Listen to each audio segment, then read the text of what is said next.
What's up, guys? Steve Conroy with Lugaway Junk Removal and Demolition. Happy Sunday. It's 19 degrees here in Mass. I got a 45-minute little trip I'm on here. Probably the first time you guys have actually seen me in any other gear besides Lugaway stuff. It is like my first Sunday not working in like forever. I'm actually going to do a little house hunting today. My wife went yesterday while I was working. She said she loved the place, so I'm on my way over there today. I got a 45-minute ride though, so I got some time on my hands. So I wanted to make a Q&A video, 5 questions. I'm going to continue doing these, but 5 questions that I've pulled from you guys that I feel are going to be most beneficial to you. It's the 5 that have been asked the most in the last week or two after I put out that how I started my business video. So without further ado, let's dive in.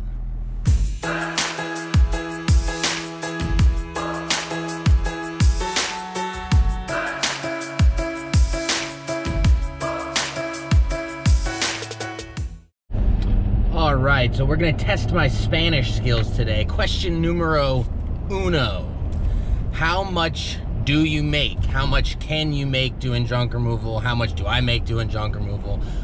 It's a big question everyone asks. I'll be honest with you guys, you shouldn't be focused on that. That's like starting a business and saying like, well, I can't start that business because this guy only makes 500 a day, but this guy makes 2,000 a day. So there's no correct answer to this question, but I'm going to answer it for you. So how much can you make a day? You've seen my videos, you know, make 1,000 a day, make 2 grand a day, make 3 grand a day. That's in sales, but it is very feasible to make $2,000 a day. You're not going to do that every day, but it is very feasible. These numbers that you guys are all looking for, how much can you make in a day? This is all going to depend on how much work you personally put in. How much advertising you're doing, what your ROI on that advertising is, what your expenses are. Are you willing to, you know, spend that extra, you know, whatever time it takes to go and dump the stuff for free over at, you know, a recycling center versus a transfer station, stuff like that. So I can give you a pretty good example. So if we pull $2,000, right? We do $2,000 in sales. Depending on those jobs, I'll just use a clean out, right?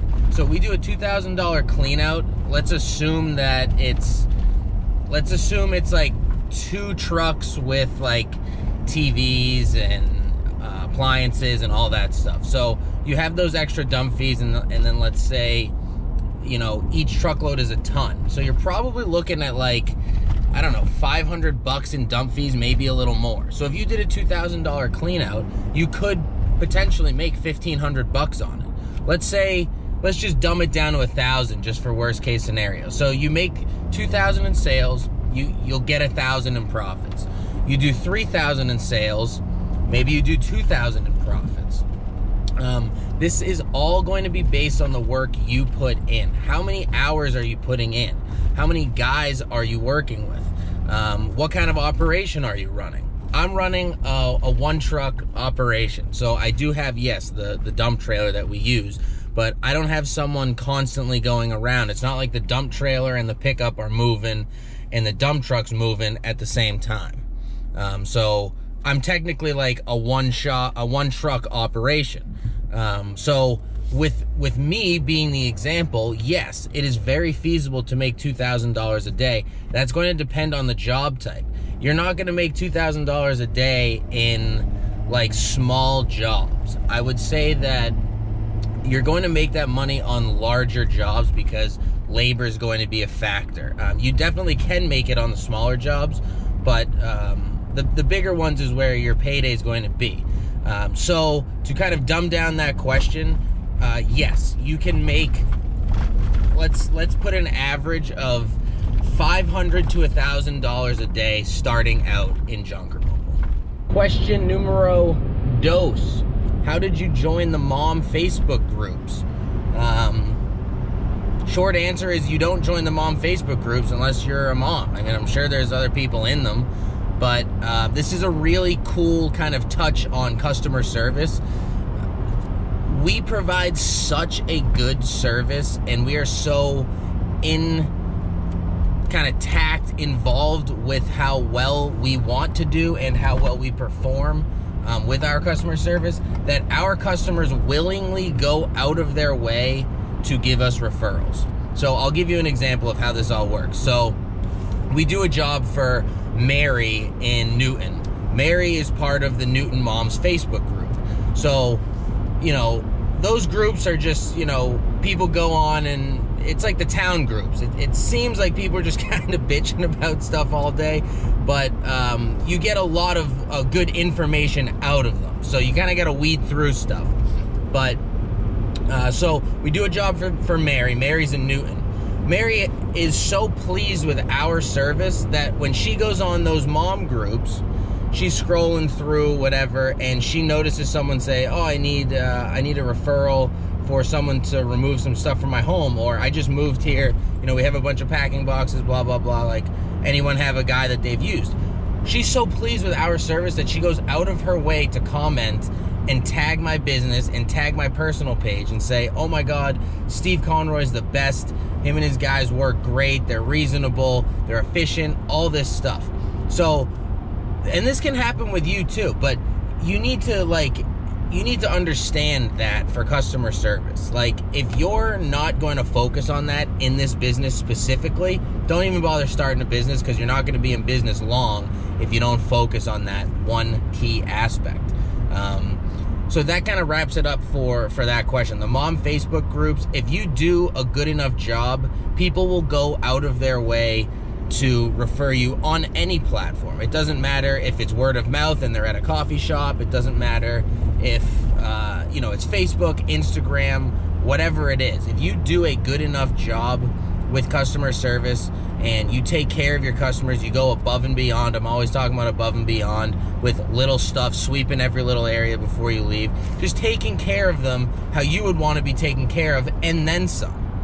You will have no problem getting referrals. These people will go out of their way to help you out. Question numero tres. Guys, I'm killing it with the Spanglish here. I passed it, 8th grade. They moved me into Latin. Teacher didn't like me, but it's all right. I passed. Question 3. Dump truck or dump trailer? I made a video on this. I'll post a link up there. But someone had asked, after, again, that video I posted about how I started, they said, "Hey, listen, I'm in your situation. I'm rocking an F-150 now, and I want to move up. Do I get a dump truck? Do I get a dump trailer?" I love answering this question because I feel like I'm a good example. So when I was in this guy's situation, like 3 years ago, I said dump truck. I didn't even know what a dump trailer was. It never crossed my mind to ever get one because I was servicing the city at that point only, and there would never ever fly in the city. You would never be able to use a dump trailer in the city. So I went with a dump truck. Now, if you're not in that situation and a trailer is easily maneuverable around your service area, then by all means do that. So we'll talk kind of pros and cons about each a little bit right now. So dump trailer. So first off, if you have the big guys in your area, if you have 1-800-GOT-JUNK, if you have College Hunks, if you have the Junk Luggers, if you have these guys in your area, these franchises, right off the rip, their trucks look like over professional because it's a franchise. So you're gonna get the customers that say, if you're in a trailer, right, rocking a trailer, you're gonna have customers that say, I want to use you because you're a small local business. I want to help you get off your feet. We want to, shop local. Or they'll assume you're a little bit cheaper and they'll want to use you. Then on the other side of that, you'll get the customers that say, I don't know, I'm not too sure about this guy. He's using a trailer. He might be some fly-by-night guy. They don't think you're that. They don't think you look that professional. And listen, there's no right or wrong here, right? You can't change people's minds. It's just how people think. So it is what it is. If you can get a dump trailer and you can maneuver that thing around, it's go for it. The cost difference between them, this is a huge factor. a truck like mine, the 350, or you get an MPR or an NRR, they're gonna run like 50 to 60K new. You can get them used, but we'll talk new. 50 to 60K new versus with like a $10,000 down payment. And then your dump trailer you can buy for $7,000, like, or you can finance it and probably pay like less than $100 a month for the dump trailer. So you have that going as well. The downside of a dump trailer is that you always have to, hook it up. You got 4 more wheels to kind of keep an eye on, and they are much more difficult to maneuver than a dump truck. So it's up to you to make that decision. And I can't stress that enough, that it's up to you to make that decision. Just because I'm telling you a dump truck is better for me does not mean it's better for you. Don't listen to any of these people on Facebook. Don't listen to any of these people on YouTube telling you, you need to do this, it's stupid to do that. No one is in your situation. You could be in the same service area as me doing the same thing, and somehow a trailer is working better for you. So do you. Can't stress that enough. Do you. Question numero 4. If you find stuff that's in decent shape, do you resell it? How do you go about reselling it? Do you donate it? All that stuff. This is a great question because this coincides with how much can you make a day, right? So if you want to go that extra mile, this can add to your income. So donating stuff, you want to donate stuff anyways, just because in our business, we're coming across so much good stuff that it's just a shame for it all to go into a landfill or a transfer station or to get junked. So you're gonna want to donate as much as you can when it makes sense to do it. That's also going to lessen your dump fees.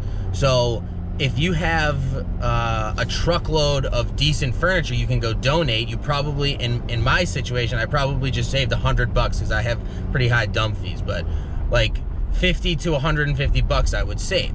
That's also time for me, because the donation centers that I need to go to are rarely, in my immediate service area. So you have to think about that as well. You're gonna go donate and save 150 bucks, but if that takes you an hour and a half round trip, is it worth it for you? Reselling stuff. I have a great example about this to share right now, and this is perfect. So we did a job down the Cape, and we took a bunch of like antique furniture. It was all really, really nice stuff. And so instead of going to the dump, which we couldn't do anyways because it was Monday, and donation centers were closed because COVID's nuts around here in Mass, we brought the stuff back to the shop. We offloaded it. I took crazy amounts of pictures of it and posted it on Facebook Marketplace and OfferUp and Let Go. And I think those apps are now one. But so I did that. That was 5 months ago, and I've sold 3 things. All the rest of it's sitting in the shop. It's not a problem that it's there because we don't use that area, but something to think about. The first hour that I posted everything, I probably had over 200 messages on Facebook Marketplace for people looking for a lower cost. I put nothing on higher than 50. This is all like really good furniture. Dressers and kitchen tables and chairs and armoires, hutches, dining stuff. Just decent stuff that I would be like, oh wow, that's like in really good shape, like I would buy that. No more than 50 bucks. Everyone who contacted me, those 200 people, was looking for a cheaper price, which I agreed to, and they wanted more pictures. So now we're back in the dump truck, we're working. I don't have time. It's literally a second job. And of those 200 people, I had told everyone to come on a Sunday. I had like a little open house thing. 3 people came, 2 of them bought what they wanted for $30. It's crazy. So if you come across smaller stuff, like we've come across jewelry before, like this is a good example too. We came across a box of jewelry. It's a lot of gold jewelry, silver. So I gave it to the homeowner. I said, listen, this is like a heavy box of jewelry. Like found it in a dresser drawer under some clothes, whatever. I gave it to the homeowner. She immediately gave it back to me and says, I don't want it. This woman hated her mother. We were cleaning out her mother's house. She immediately gave it back to me. So at the end of the day, I went to the pawn shop, $2,000 in my pocket, cash. So stuff like that is stuff to think about. The larger stuff, the stuff that's going to be time consuming, I don't really know. It's really up to you. Again, it's about the effort you want to put in. You need to understand your main focus in this business, and even me right now being 3 years in, I consider myself pretty successful. I still think that my main focus is junk removal. It is not reselling items. If you have time to, then definitely do that. It's definitely something you can make money off of in this business as like a side thing. But just understand that it is a time-consuming occupation. Question numero 6, which I believe is correct. Question number 5. How do you quote a large cleanout? How do you quote bigger jobs, basement cleanouts, house cleanouts, all that? So I made a video on that as well. I'll toss the link up there. I made it a while ago. I'll probably have to change the thumbnail and the title description to get more views on it. I don't know. I've been directing you guys to it, but this question's come in like 4 or 5 times over the last 2 weeks. So I'll touch on it here, and I'll kind of give you a run through of how I do it. So how do you quote these large jobs? So let's say someone's moving and they have a bunch of stuff in their home. The kids grew up there, the parents were there, just generations of stuff. So we'll start with the phone call to the end of the job. So you get the phone call, hey, thanks for calling Lugaway. This is Steven speaking. How can I help you? Oh, you got to clean out over in Wellesley, Mass. Okay. Where's this stuff coming from? Oh, I got stuff in the basement. I got some stuff in the attic, the living room. Okay, so it sounds like it's all over the place. Are you able to provide me with a list of items, or is there stuff kind of just everywhere? And they'll say, there's stuff kind of everywhere. They'll try to give you a list of items, but if there's stuff in closets, if there's, piles of stuff, you're not going to know what is there unless you go. So that's when you tell them, listen, it's going to be best for both of us in order to get you an accurate estimate. It's going to be best for me to schedule a time with you to come by and you can give me a walkthrough of the property. They're going to be happy you said that, and you go over there, and when you get in there, they're gonna walk you through like the first floor, the basement, whatever is easiest. But as you're going through, you wanna keep your eyes on the large items, because that's what's gonna take up the most space. The large items take up the most space. The small items take up the most time. So those two factors are what you're going to basically get your prices off of. So you look at everything and you're done with the clean out, right? So you're like, all right, this is probably like a 3-truck clean out. Great.